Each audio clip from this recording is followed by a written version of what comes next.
Undefeated demon Lord के episode number 10 की शुरुआत में हमें पता चलता है कि लक्ष्य अब अपनी इंजरियों से ठीक हो चुका है जो उसे रैग्नारोक से लड़ते समय लगी थी।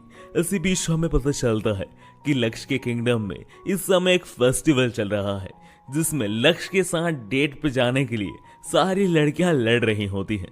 इस दौरान प्रिंसिपल मैम उन्हें एक आइडिया देती हैं कि जो भी 3 सबसे बेस्ट ड्रैगनाइट फीमेल्स होंगी वो लक्ष्य के साथ बारी बारी से डेट पड़ जाएंगी, जिससे लड़कियों का मोटिवेशन भी बढ़ जाएगा अपनी मेहनत को लेकर। इसके बाद हमें पता चलता है कि 3 ड्रैगनाइट में से सिलेक्ट होती हैं लीसा, सिल्फी और साइलस। हम देखते हैं कि सबसे पहले लक्ष्य साइलस के साथ डेट पर जाता है और उसके काफी अच्छे लम्हे बीतते हैं साइलस के साथ। इसके बाद वो लूसीफर के साथ एक पार्टी में जाता है जहां पर लक्ष्य से डांस नहीं हो पा रहा था, जिस पर लूसीफर हंस रहे थे। उसके बाद हम देखते हैं कि लूसीफर किसी से बचने के लिए लक्ष्य को किस भी करती है। इसके बाद लक्ष्य सिल्फी के साथ डेट पे जाने के लिए तैयार हो जाता है। इसके बाद हम देखते हैं कि सिल्फी लक्ष्य को आराम करा रही होती है। असल में सिल्फी बस ये चाहती थी कि लक्ष्य बहुत थक चुका है, उसे आराम की जरूरत है। वो कहीं भी लक्ष्य के साथ डेट पे नहीं जाना चाहती थी। इसके बाद हम अगले सीन में देखते हैं कि लक्ष्य लीसा के पास जाता है जहां पर लीसा लक्ष्य कहती है, आखिर तुमने मुझे क्यों नहीं चुना। जिस पर लक्ष्य उससे माफी मांगता है और लीसा लक्ष्य कहती है चलो कोई बात नहीं। इसी के साथ लीसा लक्ष्य से पूछती है कि क्या तुम मेरे नाइट बनना चाहोगे, क्योंकि मैं एक प्रिंसेस हूँ और मैं जैसे यहाँ से ग्रेजुएट होंगी मुझे किसी ना किसी की रक्षा की जरूरत होगी, तो मैं चाहती हूँ कि तुम मेरे नाइट बनो। इस जगह पर लक्ष्य को समझ नहीं आ रहा होता है कि इसी बीच हम देखते हैं कि लक्ष्य के ऊपर कोई नजर रख रहा होता है जो कि दिखने में तो एक लड़की लग रही थी, और जैसे ही उस लड़की को मौका मिलता है वो लक्ष्य के ऊपर हमला कर देती है। पर इस जगह पर सही समय पर साइलस वहां आकर लक्ष्य को बचा लेती है। साइलस के वहां आते से ही लीसा, लूसीफर और सिल्फी भी वहां पर आ जाती है। इन चारों को देखकर यूराका यानी वो लड़की जिसने लक्ष्य के ऊपर हमला किया था वो लक्ष्य से कहती है, मैं तुमसे जल्द ही मिलने आऊंगी प्रिंस। और यह कहकर यूराका वहां से गायब हो जाती है। और इसी के साथ एपिसोड नंबर 11 की शुरुआत होती है। एपिसोड नंबर 11 की शुरुआत में इस न्यू किंगडम के सुप्रीम लीडर लक्ष्य कह रहे होते हैं कि कुछ पुराने एम्पायर के ईमानदार लोग तुम्हारे किंगडम को वापिस से बनाना चाहते हैं प्रिंस। तुम तो कहीं उनके साथ नहीं मिले हो ना। इस जगह पर लक्ष्य मना करता है, पर इस जगह पर न्यू किंगडम के सुप्रीम लीडर कहते हैं कि हमें तुम पर गद्दार होने का शक है, और इसी के साथ हमें लगता है कि तुमने नाइट एकेडमी को मैनिपुलेट करके उन्हें भी अपने साथ कर लिया है। अगर तुम इस दावे को गलत साबित करना चाहते हो तो इस किंगडम के लिए तुम टूर्नामेंट भी जीतो, और साथ ही में जो आने वाला हमला तुम्हारे कुछ ईमानदार लोग करने वाले हैं उनके लिए तुम्हें हमारी शील्ड भी बननी पड़ेगी। इस जगह पर आयशा तो मना कर देती है क्योंकि इस जगह पर लक्ष्य की जान जाने के भी खतरा होता है, पर सुप्रीम लीडर्स नहीं मानते और लक्ष्य अपनी बहन को बचाने के लिए इस जगह पर ये करने के लिए तैयार हो जाता है। हम अगले सीन में देखते हैं कि टूर्नामेंट का दिन होता है जहां पर शुरुआत में तो आर्केडा किंगडम जो कि नया किंगडम है वो हार रहा होता है, पर इसके बाद सीलिया, लूसीफर और सिल्फी 3 मैच लगातार जीत जाती है। और अगर लक्ष्य भी एक मैच जीत जाएगा तो वो लीड में आ जाएंगे, और अगर एक और मैच लीसा जीत गई तो वो इस टूर्नामेंट को जीत जाएंगे। इसके बाद लक्ष्य और अगले अपोनेंट की लड़ाई होती है।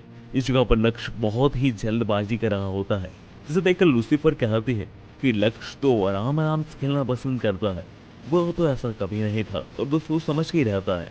आखिर वो इस बार इतनी जल्दबाजी क्यों कर रहा है, कुछ ना कुछ तो गड़बड़ है। पर इस जगह पर लक्ष्य अपने अपोनेंट को बहुत ही जल्दी हरा देता है। मैच खत्म होने के बाद हमें पता चलता है कि लक्ष्य इतनी जल्दबाजी इसलिए कर रहा था क्योंकि उसे सुप्रीम लीडर की तरफ से अनाउंसमेंट आई थी कि उसे जल्द से इस मैच को जीत के बैटलफील्ड पे लड़ाई और इस किंगडम के लिए शील्ड बनने के लिए जाना होगा।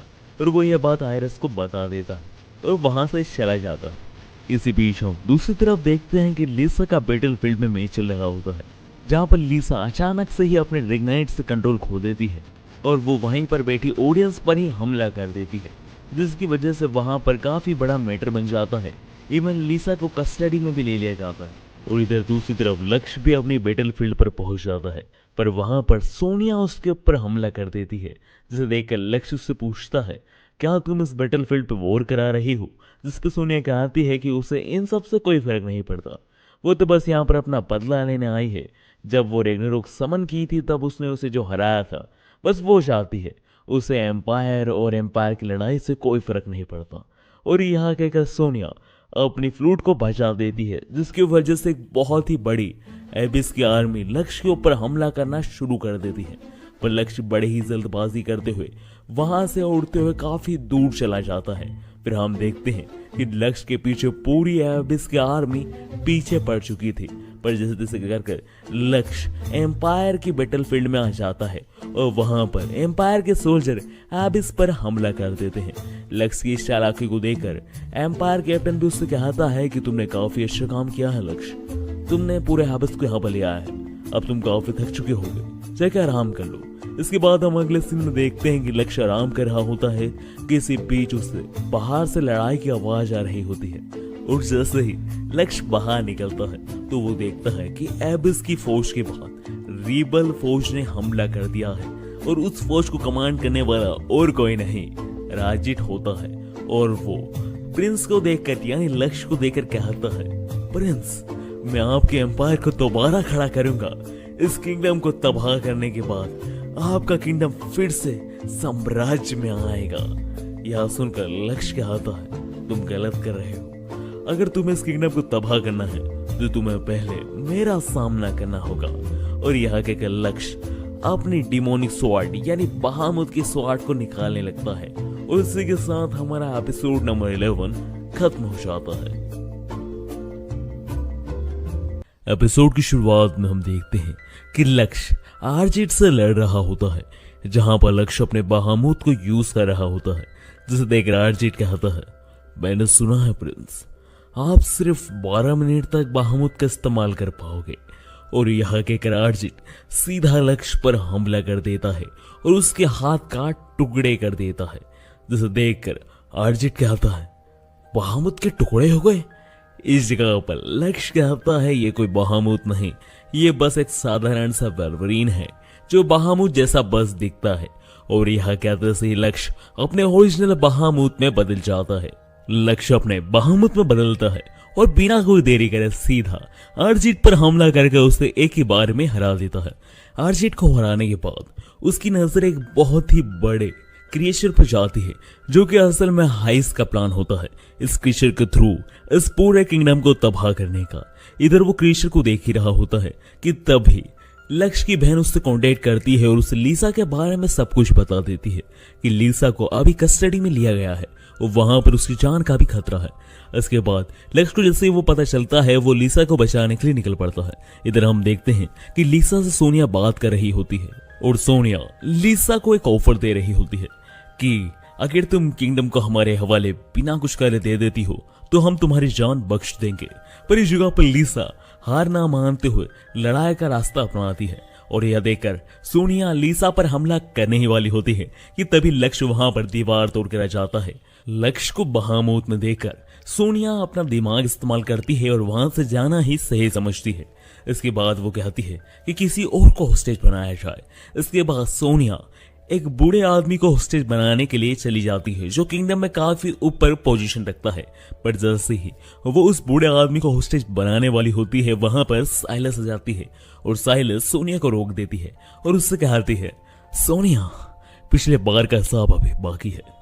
इसी बीच हम दूसरी तरफ देखते हैं कि किंगडम की तरफ इसे अजीब से क्रिएचर को आगे बढ़ता हुआ देखकर सारे ड्रैगनाइट्स उसे रोकने के लिए जाते हैं। पर वो क्रिएचर अपने एक ही हमले में हाइस के ऑर्डर से सारे ड्रैगनाइट्स को एक ही बार में तबाह कर देता है।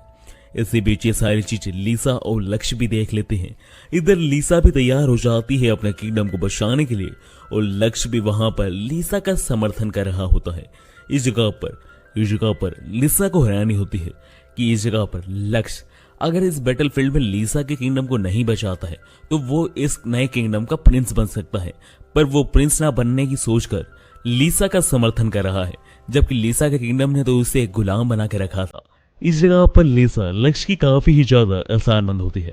इसके बाद हम अगले सीन में देखते हैं कि उस क्रीचर के उस हमले से कई सारे ड्रैगनाइट तो मर चुके थे, पर अभी भी लूसीफर उस हमले से बच गई थी और वो इस समय बिना कोई देरी करे सीधा उस क्रिएचर पे हमला करना शुरू कर देती है। वहां पर साइलस भी आ जाती है, लीसा भी आ जाती है और लक्ष्य भी आ जाता है। इस जगह पर एक हमले की वजह से उस क्रिएचर का कुछ शरीर जम जाता है, जिसे लक्ष्य और बाकी सब लोगों को कुछ समय का मौका मिल जाता है इस लड़ाई को जीतने का। अगर वो इस मौके को भी खो देते हैं तो इस किंगडम को तबाह होने से कोई नहीं रोक सकता। इस जगह पर लक्ष्य की लड़ाई उकारा से होती है, जो कि इस समय अपने पुराने एम्पायर यानी लक्ष्य के एम्पायर की लोयल है और वो अपने पुराने एम्पायर को फिर से खड़ा करना चाहती है। इस जगह पर लक्ष्य को ना चाहते हुए भी उकारा जैसी लोयल लड़की से भी लड़ाई करनी पड़ती है। पर इस जगह पर हमें पता चलता है कि उकारा एक बहुत ही ज्यादा शक्तिशाली ड्रैगनाइट थी। वो एक झटके में लक्ष्य के पास जाती है। इस जगह पर तो लक्ष्य भी हैरान हो जाता है, आखिर उकारा ने ऐसा करके इस लिया, इतनी तेज स्पीड कैसे हो सकती है किसी ड्रैगनाइट की। इस जगह पर उकारा कहती है, प्रिंस प्रिंस मैं सांस लेने की तेजी से भी ज्यादा तेज टेलीपोर्ट हो सकती हूँ, तो तुम्हारी जीतने का कोई सवाल ही नहीं उठता। यह सुनते से लक्ष्य काफी गंभीरता से इस चीज को लेता है, क्योंकि उसे सच में यूराका की स्पीड पता भी नहीं चली कि वो कब आई। इसका मतलब वो पलक झपकते ही चाहे तो लक्ष्य को जान से भी मार सकती है। इस जगह पर लक्ष्य उराका को मैनिपुलेट करने की कोशिश करता है। असल में वो उराका से उसके भाई के बारे में पूछने लगता है कि वो कैसे मरा, वो कौन था और उसके मारने के पीछे किसका रीजन था। ये सारी यादों को याद करके यूराका काफी ज्यादा इमोशनल हो जाती है और इस समय का सही मौका देकर लक्ष्य उसके ऊपर हमला कर देता है और उसे वहीं पर हरा देता है। इस जगह पर लक्ष्य ने ऐसा इसलिए करा था क्योंकि वो यूराका को चोट भी नहीं पहुंचाना चाहता था और साथ ही में उसे हराना भी जरूरी था। और यूराका को हराने के बाद लक्ष्य आगे लीसा को बचाने जाता है, क्योंकि उसकी लड़ाई हाइस से हो रही थी और हाइस काफी ही ज्यादा ताकतवर अपोनेंट है। और इधर हम देखते हैं कि लीसा हाइस से लड़ रही होती है और उधर लक्ष्य भी उसे बचाने के लिए जाता है। पर वहां पर हाइस का एक हमला इतना ज्यादा खतरनाक होता है जिसे देखकर लक्ष्य को पता चल जाता है कि हाइस कोई आम टेकनाइट में नहीं बैठा है, वो भी बहामू जितनी पावर तो रखता है। इसी बीच हाइस और लक्ष्य के बीच में लड़ाई शुरू ही होने वाली थी कि उधर हाइस को पता चलता है कि उसका जो क्रीचर था वो अब खत्म हो चुका है, यानी वो जिस क्रीचर की मदद से वो इस किंगडम को तबाह करना चाहता था वो बंद हो चुका है। इसके पीछे हमें रीजन पता चलता है कि उराका ने लक्ष्य के लिए उस क्रिएचर का जो पावर सोर्स था उसे डिस्ट्रॉय कर दिया है। ये सब देखने के बाद हाइस घबराता नहीं है और वो कहता है, गद्दार, हमारी जीत पक्की थी, इसने गद्दारी कर दी, वरना क्रिएचर के अंदर जाना किसी बाहरी के लिए अलाउड नहीं था और वो क्रिएचर किसी को अपने आप को हराने नहीं देता। पर कोई बात नहीं, अब लगता है मुझे ही हराना होगा। और यह कहकर हाइस बिना कोई देरी करे सीधा लीसा पर हमला कर देता है और उसका हमला इतना ज्यादा खतरनाक था कि लीसा का ड्रैगनाइट एक ही बार में चकनाचूर हो जाता है। इस जगह पर तो हाइस काफी ही ज्यादा खतरनाक लग रहा था, पर इस जगह पर लक्ष्य बिना कोई देरी करे पलक झपकते ही हाइस के पीछे आ जाता है। हाइस लक्ष्य की तेजी को देखकर तो घबरा जाता है।